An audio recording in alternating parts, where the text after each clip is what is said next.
શેનું પ્રતીક છે? શીતળતાનું. હા કે ના? હા. આપણે સૂર્યને જોઈ શકીએ, બપોરનો સૂર્ય હોય એને જોઈ શકીએ. તેમ છતાં આપણા માથા ઉપર શું હોય? સૂર્ય હોય, ગુસ્સો હોય. આપણે પૂનમના ચંદ્ર આપણને ખૂબ જોવો ગમે, તેમ છતાંય તે આપણા માથા ઉપર શીતળતા હોય નહીં. અને હું એવું માનું છું કે બહેનોને એટલો બધો ગુસ્સો ન આવે જેટલો ભાઈઓને આવે. માનો છો એવું? હા કે ના? ભાઈઓને વધારે ગુસ્સો આવે, હા કે ના? કંઈ ના પાડી છે ઘરેથી કે બોધારે બોલવાનું નહીં એમ? સામૂહમાં બોલે ખબર જ ન હોય અહીંયા કોણ ક્યારે હું બોલ્યું એ. હવે ભાઈઓને ગુસ્સો આવે ને તો ના સાંભળો તમે, મગજ ઉપર બરફ રાખવાનો, મગજ ઉપર ચંદ્ર ધારણ કરવાનો, એનું કારણ શું? શિવજી તાંડવ કરતા હતા, એને ખૂબ અચાનક ગુસ્સો આવી ગયો હતો. ત્યારે એને માથા ઉપર ચંદ્ર ધારણ કર્યો હતો ને ચંદ્રએ પ્રભાવ એને આપ્યો કે હવે ગુસ્સો નથી કર્યા જેવો. એક ભાઈ હતા, એ સવારમાં ટિફિન લઈને ગયા ઓફિસે. ટિફિન લઈને ઓફિસે જ જવાય. બપોરે શાક ખારું નીકળ્યું. સમજો, જો એ ભાઈએ બપોરે ફોન કર્યો હોત, એક તો શાક તો સવાર બગડ્યું જ હતું, બપોરે ભાઈનો મગજને ખાવાનું બગડ્યું, અને જો એને સમયે એણે ફોન કર્યો તો સાંજે બધુંય બગડત. થાય ને? હા. પણ એ બપોરે સમયે ફોન ન કરતા એક દિવસ શાક ખારું હતું ને, સંભારો રોટલી છાશ ખાઈ લીધું હતું, અને સાંજે ઘરે આવીને એમ કે પેલું શાક મને એકને જ ખારું લાગ્યું હતું, તને લાગ્યું હતું. કાંઈ ન થાય, હે તકલીફ ન થાય. પણ જો તમે પહેલો રસ્તો લીધો હોય ને તો ઘરે બધુંય બગડે. શાક બગડે, તમારો મગજ બગડે, ને ઘર પરિવારના જેટલા પણ બીજા હોય ને બધા એની સાથે સંબંધે બગડે. હવે કાલથી કે ટિફિન જ નહીં બનાવી દો. પછી બીજા એક ભાઈ હતા, એની ઘર મહેમાન આવ્યા અને દાળ ભાત શાક રોટલી સરસ બનાવ્યું, બેન પીરસવા આવ્યા. એટલે હળવેક દઈને આમ દાળ મૂકતા હતા ને એ ભાઈના થાળીની અંદર, તો 2 ટીપા દાળ હતી એ રોટલીની અંદર પડી ગઈ. આમ સામું જોયું, કંઈ બોલ્યા નહીં. મહેમાન ગયા ને, તને ખબર નથી પડતી હું એવી રોટલી ખાઉં નહીં, મને રોટલી ગરમા ગરમ જોઈએ, અને એવી દાળ પડી ગઈ, મારે દાળથી પલ્લેલી રોટલી ખાવાની. એટલે પેલા બેનથી વળી રેવાયું નહીં, તો બોલી ગયા, પેટની અંદર બધું જઈને ભેગું જ થવાનું છે ને. બરોબર જ વાત છે ને? તો ઓલા ભાઈને તો વધારે ગુસ્સો આવી ગયો, તું મારી સામે કેમ બોલે? અને હાથ ઉઠાવવા ગયા ને, એ ભેગા એમના શાળા ઘરની અંદર એન્ટર થયા. ઘણી વખત કોઈ 2 વ્યક્તિ વચ્ચે ઝઘડો ચાલતો હોય ને કોઈ ત્રીજી વ્યક્તિ આવે ને એટલે બબાલ બહુ મોટા પાયે થાય. એટલે આપણો 2 વચ્ચેનો ઝઘડો હોય ને 2ની અંદર જ પતાવી દેવાનો, ત્યારે દરવાજા બંધ રાખવાનું. કોઈક આવે ખબર તો પડે, ડોરબેલ વાગે તો. જેવા એને શાળા અંદર એન્ટર થયા એને ખબર પડી કે તમારા બેન ઉપર હાથ ઉઠાવે છે, હાલ બેન આપણી ઘરે હાલ. લઈ ગયો એને ભાઈને ઘરે, અને આની ઉપર રીતસરનો કેસ કર્યો કે ભાઈ આ ભાઈ, સાચી વાત છે, ગપ્પુ નથી મારતી બપોર પછીનું. એટલે એ ભાઈ એની લઈ ગયા અને કેસ કર્યો કે ભાઈ મારી બેન છે એની ઉપર આ હાથ ઉઠાવવાનું કામ કરે છે, એટલે આને સજા આપો. પછી એ ભાઈ 7 મહિના સુધી, અને જેલની રોટલી કેવી, અહીંથી આમ મારે ને તો રીંગ પાછી ફરીને આવે એવી કડક રોટલી, અને કડક રોટલીના રોજ કટકા કરે ને રોજ દાળની અંદર નાખે ને રોજ ખાય. બોલો, તો એ દિવસે ખાઈ લીધી હોત તો. એટલે થાય, ઘણી વખત આવું થાય, પણ આપણે તાત્કાલિક જે રિએક્ટ કરી દઈએ એ આપણને નડે. એટલે માથા ઉપર સૂર્યને નહીં, દાદાને નહીં, આ ચંદ્ર મામા છે ને એને ધારણ કરી રાખવા. એનાથી પરિવારની અંદર શાંતિ તો આવશે, તમારા મનની અંદર હોતી શાંતિ આવશે. એના પછી 11મું રત્ન હતું, એનું નામ હતું પાંચજન્ય શંખ. પાંચજન્ય શંખ કોનો હતો? મારો તો નહોતો ભાઈ. કોનો હતો? શ્રી કૃષ્ણ ભગવાનનો હતો. જ્યારે 18 દિવસનું યુદ્ધ પૂરું થયું ને મહાભારતનું, ત્યારે શ્રી કૃષ્ણ ભગવાને વિજયના સ્વરની અંદર એ પાંચજન્ય શંખ છે એ વગાડ્યો હતો. એટલે પાંચજન્ય શંખ છે એ વિજયનું પ્રતીક છે. પાંચજન્ય શંખ કૃષ્ણ ભગવાનનો. કૃષ્ણ ભગવાન ધર્મના માર્ગે, અને જો તમે ધર્મના માર્ગે હોય તો ભગવાન તમારો વિજય નક્કી કરે અને કરે. એના પછી છે 12મું તત્વ, એનું નામ છે પારિજાત. પારિજાત જોયું છે ને? હા કે ના? હા, પારિજાત છે એ સુગંધનું પ્રતીક છે. તમે કોઈ સત્કર્મો કરાવો, કોઈ સારા કામ કરો, અને વર્ષો થઈ જાય ને તો તમારી એની સુગંધ છે ને એ સતત પ્રસરતી રહે. 10 નોટ કોઈ છોકરાને બતાવો ને એને પૂછો કે બેટા આમાં કોનો ફોટો છે, તો એ કહી દે ગાંધીજી બાપુનો છે. હા કે ના? હા હા તો પાડો, નકર ના પાડો. હા, એ કહી દે. ગાંધી બાપુને અંદરથી બોલવું પડે કે હું છું આ, હું ગાંધી બાપુ, એમ બોલવું પડે નહીં ને? કારણ કે એણે કર્મો એવા કર્યા હતા કે વર્ષો પછી પણ આજે એની સુગંધ છે એ આપણે અનુભવી શકીએ છીએ. કોઈ આપણને ભલે તોડી નાખે, પણ ઉગવાનું ભૂલવાનું નહીં. ઉગ્યા પછી કોઈ ભલે ને આપણને મચળી નાખે, પણ એના હાથની અંદર સુગંધ છોડવાનું ભૂલવાનું નહીં. ઉગશો તો એક દિવસ મહેકશો, પડી ગયા હશું, ઊભા નહીં થાય તો ચાલી નહીં શકીએ. એના પછીની વાત છે 13મો જે પદાર્થ નીકળ્યો હતો એ અશ્વની કુમાર હતા. અશ્વિની કુમાર હતા. એ અશ્વની કુમાર એવું પ્રતીક છે કે પર દુઃખ હનન. તમારી પાસે તમારો વિજય થાય, તમારી પાસે સરસ મજાની લક્ષ્મી આવે, તમારી પાસે નીતિની લક્ષ્મી આવે અને તમારી પાસે સતત કાર્ય કરી શકવાની ક્ષમતા હોય તો આપણા પરિવાર માટે, આપણા કુટુંબ માટે થોડા ઘણા વાપરવામાં કાંઈ વાંધો નહીં. આપણે કોઈ પણ ધાર્મિક સ્થળે જઈએ તો મફતનું ખાઈને આવીએ છીએ. લગ્નમાં કોકને જાય તો ચાંદલો લખ્યા વગરના આવીએ છીએ. અને આવ્યા હોય ને તો એને ઘરે ખરેખર ઓલી કાયમ ચૂર્ણ કાં તો એસિડિટીની ટીકડી લેવી જ પડે. મફતનું આપણે ક્યાંય પણ ખાઈને નથી આવતા. તો આજે પણ આપણે અહીંયા પરિવારના સ્નેહ મિલનની અંદર આવ્યા છીએ અને આપણે પણ પરિવાર દીઠ શક્ય ને એટલી રકમ છે એ અહીંયા લખાવીને જજો. એટલા માટે કે આવતા વર્ષે સાહેબે કીધું કે આવતા વર્ષે વધારે બેટર આપણે આ કાર્યક્રમ કરવાનો છે. અને સૌથી પહેલો છે તેમ છતાંય આટલો સરસ રીતે કર્યો છે ને, અદ્ભુત એક જ શબ્દ લાગુ પડે. અને તેમ છતાંય આટલો સરસ મજાનો કર્યો છે તો આવતા વર્ષે હજુ આપણે એનાથી સારો કરી શકીએ ને જૂન મહિના પહેલાં ગોઠવી શકીએ, એટલે ફાર્મની અંદર ગોઠવી શકીએ, એ વધારે યોગ્ય રહે. ક્યારે પણ તમારી પાસે કંઈ પણ હોય તો એની અંદરથી થોડુંક દેવામાં હિચકિચાટ અનુભવતા નહીં. કારણ કે તમે 2 હાથે આપો છો ને, તમને હજારો હાથવાળો આપી રહ્યા છે. અને જે આપે છે ને, ખાલી કરે છે ને, એનું જ ભરાય છે. આ જમીન આપણને ના પડી દે છે કે હું તને પાણી નહીં આપું એમ. મને ખબર નથી આવતા વર્ષે કે વરસાદ આવે કે નહીં, પણ ભૂગર્ભ આપણને ના પડે છે કે હું પાણી નહીં આપું. આપણે કૂવામાં પાણી કાઢીએ છીએ ને, આપણે દારમાંથી પાણી મળે છે ને, તો આંખો બંધ કરીને ભગવાને થોડુંક પણ આપ્યું હોય ને તો થોડાકમાંથી થોડુંક દેવાની આદત રાખજો. કીડીને આપણે દેવું નથી પડતું, એને જાતે ગોતી લે છે. પણ માણસ એવો છે કે એને એકબીજાની જરૂર પડે છે, એકબીજાના ટેકાની, એકબીજાના સહારાની જરૂર પડે છે. અને એના પછી સૌથી છેલ્લી વાત છે, આપણને સૌથી છેલ્લું મળ્યું હોય તો એ મળ્યું શું છે? અમૃત. અમૃત એટલે અમરત્વનું પદાર્થ. અમૃત તમે પીવો એટલે સદાયને માટે તમે અમર થઈ જાઓ. હું ફરીથી આપણા કંકોત્રીએ આવીશ. કંકોત્રીમાં જમણી બાજુ હતા એ કોણ હતા? સ્વામી વિવેકાનંદ હતા. અને ડાબી બાજુ જેનો ફોટો છે એ કોણ હતા? સરદાર વલ્લભભાઈ પટેલ. આપણે એના વંશજો છીએ. 100 વર્ષ પહેલાં સરદાર હતા.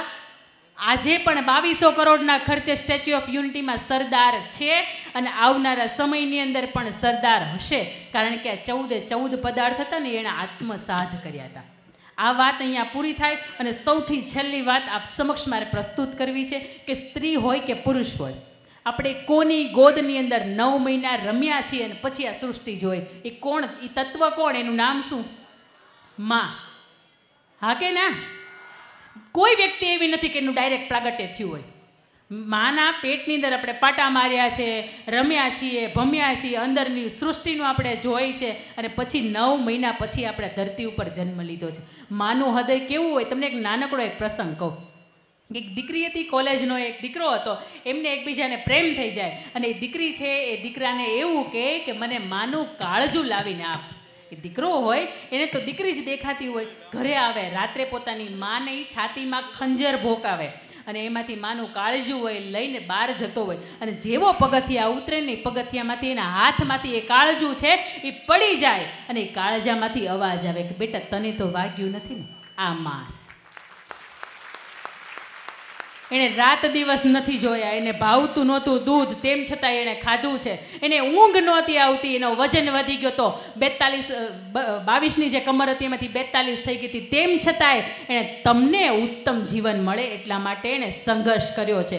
9 મહિના જેમ તમે ક્યારેક તો સાહેબ 2 કિલો પેટ ઉપર બહુ મોટી ઈંટ હોય 2 કિલોની, એ પણ ઉતારીને તો રાખો, તમારથી 2 કલાક નહીં રહેવાય. એ વ્યક્તિએ 9 મહિના કાઢ્યા છે આપણને. અને એ વ્યક્તિનું જીવનની અંદર આપણું મૂલ્ય છે ને ક્યારેય નહીં ભૂલાય. કારણ કે એટલા માટે સરસ મજાનો દુઓ કહેવાયો છે, નારી તું નારાયણી, નારી રતન નિખાણ, નારીથી નર નીપજ્યા પ્રહલાદ ધ્રુવ સમાન. આ સમાજને, આપણા દેશને કોઈ મહાપુરુષ આપ્યા હોય ને તો એ માત્ર ને માત્ર સ્ત્રી છે. એ ઈચ્છે ને તો રામને પણ જન્મ આપી શકે અને એ ઈચ્છે ને તો ઋષિ પત્ની થઈને રાવણને પણ જન્મ આપી શકે. એ ઈચ્છે ને તો આજે પણ શિવાજી આપણે સમાજને ભેટ કરી શકે, અને આજે પણ સમાજને જરૂર છે કે સરદાર વલ્લભભાઈની જરૂર છે, અને આજે પણ ઈચ્છે ને તો સ્ત્રી સરદાર વલ્લભભાઈ પટેલ, મહાત્મા ગાંધી, રાણો પ્રતાપ અને શિવાજી જેવા મહાન અદ્ભુત પુરુષો, વિરલ વ્યક્તિત્વ હતા, એને જન્મ આપી શકે. આપણા જીવનની અંદર આપણે આપણી માને ક્યારેય એટલો બધો દરજ્જો આપ્યો જ નથી જેટલો બાપને આપ્યો છે. કારણ કે બાપ શીખવે છે કે પરસેવો પાડીને સંઘર્ષ કેમ કરાય, અને મા પોતાના હાલડાની અંદર ગાય છે કે બેટા સંઘર્ષ કેમ કરાય. અને આપ સૌની વચ્ચે મારે નાનકડી એવી માતૃ વંદના પ્રસ્તુત કરવી છે. ત્યારે આપ સૌને વિનંતી છે કે આપ આપની જગ્યાએ ઊભા થાવ, બે હાથ જોડો. અહીંયા માને મળવું શક્ય નથી, નકર હું મળાવત તમને, તમારી મમ્મીનો હાથ પકડવાનો હતો તમારે, પણ અહીંયા શક્ય નથી. જો બાળકો એની મમ્મીને થોડાક નજીક હોય ને તમે ઓળખી શકતા હોય કે આ મારી જ મમ્મી છે, તો એના સુધી પહોંચી જવાની વિનંતી.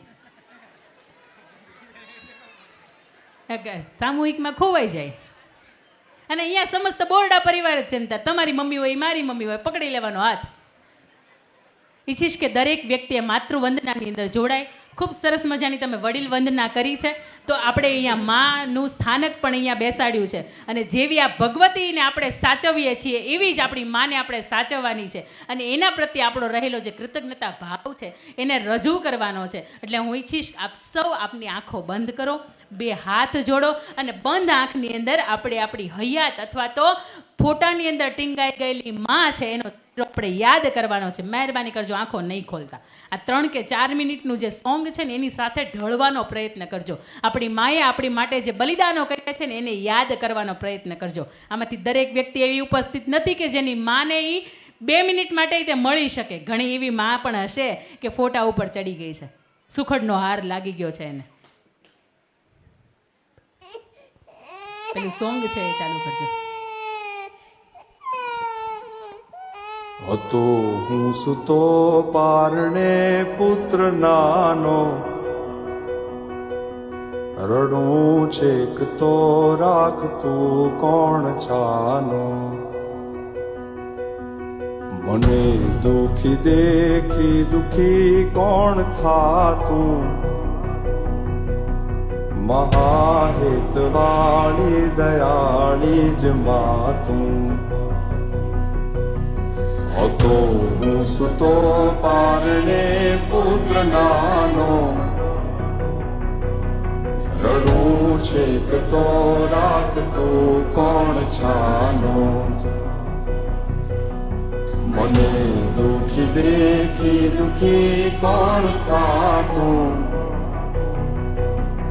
મહાહિતવાળી દયાળી જ માતું.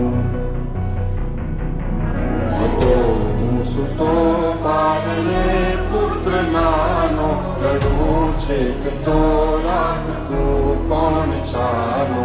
મને દુખી દેખી દુખી કોણ થાતું, મહાહિતવાળી દયાળી જ માતું. માથી મોટું કોઈ નહીં, મળે ને હોય ધડધડ કે જગદીશ, સૌ કોઈ નમાવે શીશ, અંબા આગળ આલિયા.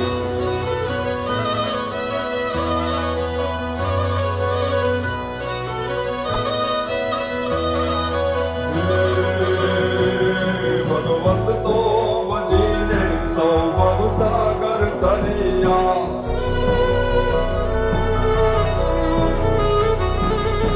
નામ રે જપીને પરમેશ્વર પણ મળ્યા. ભગવત તો ભજીને સૌ ભવસાગર તરિયા, નામ રે જપીને પરમેશ્વર પણ મળ્યા. હે તારે ખોડ ને ખેલવા મુક્તિ ન માગું, તારાથી કરે દૂરની ભક્તિ ન માગું. હે તારે ખોલને ખેલવા મુક્તિ ન માગું, તારાથી કરે દૂરની ભક્તિ ન માગું. સુકામાં સુવાડે વિને પોડી પોતે, પીડા પામ પાંડે તજે સ્વાદ તો તે મને સુખ માટે કટું કોણ ખાતું મહાહિતવાણી દયાળી જ માતું સુખામાં સુવાડે બિને પોડી પોતે પીડા પામ બંડે તજે સ્વાદ તો તે મને સુખ માટે કટું કોણ ખાતું મહાહિતવાણી દયાળી જ માતું મહાહિતવાણી દયાળી જ માતું મહાહિતવાણી દયાળી જ માતું મોટેથી બોલજો કે માં તમે ખૂબ જીવો, માં તમે ખૂબ જીવો, માં તમે ખૂબ જીવો.